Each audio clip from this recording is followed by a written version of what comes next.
ஒரு தரிசனம், ஒரு பரிசுத்த சிங்காசனம், ஒரு வாழ்க்கையை முழுவதுமாக மாற்றிய தேவனுடைய அழைப்பு. இன்று ஏசாயா 6 தேவனுடைய மகிமையை கண்ட ஏசாயா எவ்வாறு மாறினார் என்பதை அமைதியாக கேட்போம். அவருடைய பரிசுத்த வார்த்தை நம் இருதயங்களை மாற்றட்டும். உசியா ராஜா மரணமடைந்த வருஷத்தில் ஆண்டவர் உயரமும் உன்னதமுமான சிங்காசனத்தின் மேல்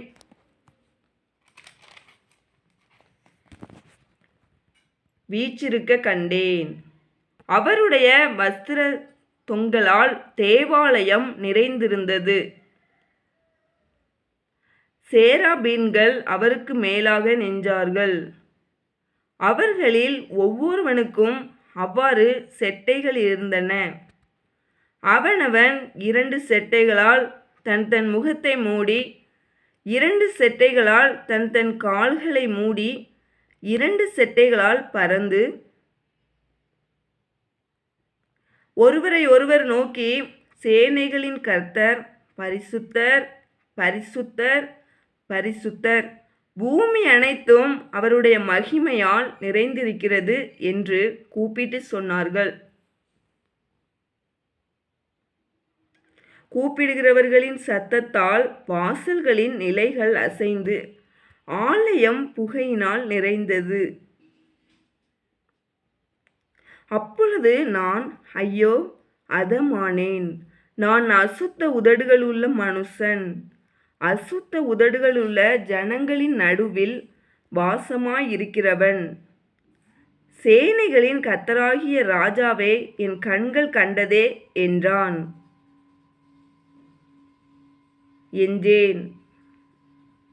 அப்பொழுது சேராபீன்களில் ஒருவன் பலிபீடத்திலிருந்து தன் கையிலே பிடித்த குறட்டால் ஒரு நெருப்பு தழலை எடுத்து என்னிடத்தில் பறந்து வந்து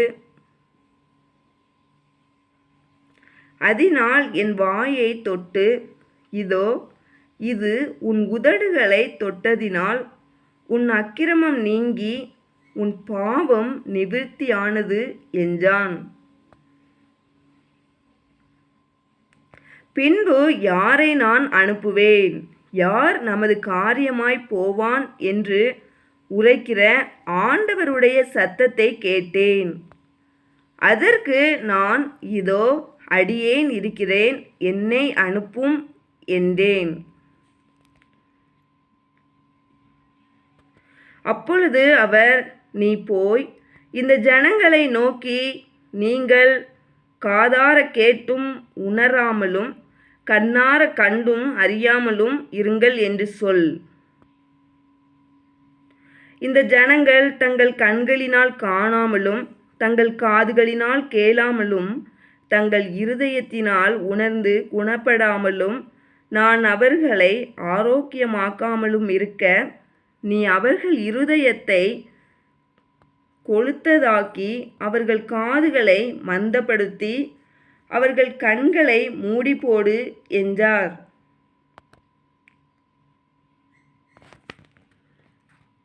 அப்பொழுது நான், ஆண்டவரே, எதுவரைக்கும் என்று கேட்டேன். அதற்கு அவர், பட்டணங்கள் குடியில்லாமலும் வீடுகள் மனுஷ சஞ்சாரமில்லாமலும் பாழாகி பூமி அவாந்தர வெளியாகி கர்த்தர் மனுஷரை தூரமாக விலக்குவதினால் தேசத்தின் நடுமையம் முற்றிலும் வெறுமையாக்கப்படும் வரைக்குமே. ஆகிலும் அதில் இன்னும் 10 ஒரு பங்கு இருக்கும், அதுவும் திரும்ப நிர்மூலமாக்கப்படும். கர்வாலி மரமும் அரச மரமும் இலையற்று போன பின்பு அவைகளின் அடிமரம் இருப்பது போல அதன் அடிமரமும் பரிசுத்த வித்தாயிருக்கும் என்றார்.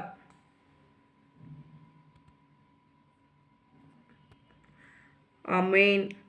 ஏசாயா 6 நமக்கு தேவனுடைய பரிசுத்தத்தையும் அவருடைய அழைப்புக்கு கீழ்ப்படிவதின் முக்கியத்துவத்தையும் நினைவூட்டுகிறது. தேவனுடைய வார்த்தை நம் வாழ்க்கைக்கு வழிகாட்டியாக இருக்கட்டும். இந்த வேதாகம வாசிப்பு உங்களுக்கு ஆசீர்வாதமாக இருந்தால் லைக் செய்யுங்கள். தேங்க்யூ ஜீசஸ் என்று கமெண்ட் செய்யுங்கள். இதோ அடியேன் என்னை அனுப்பும் என்று விசுவாசத்துடன் கமெண்ட் செய்யுங்கள். இந்த வீடியோவை உங்கள் குடும்பத்தினருடனும் நண்பர்களுடனும் ஷேர் செய்யுங்கள். ஜீவவார்த்தை சேனலை சப்ஸ்கிரைப் செய்து அடுத்த வேதாகம வாசிப்புகளையும் தவறாமல் பாருங்கள். டெஸ்கிரிப்ஷனில் உள்ள ஏசாயா 41 தமிழ் வேதாகம வாசிப்பு லிங்கையும் பார்க்க மறக்காதீர்கள்.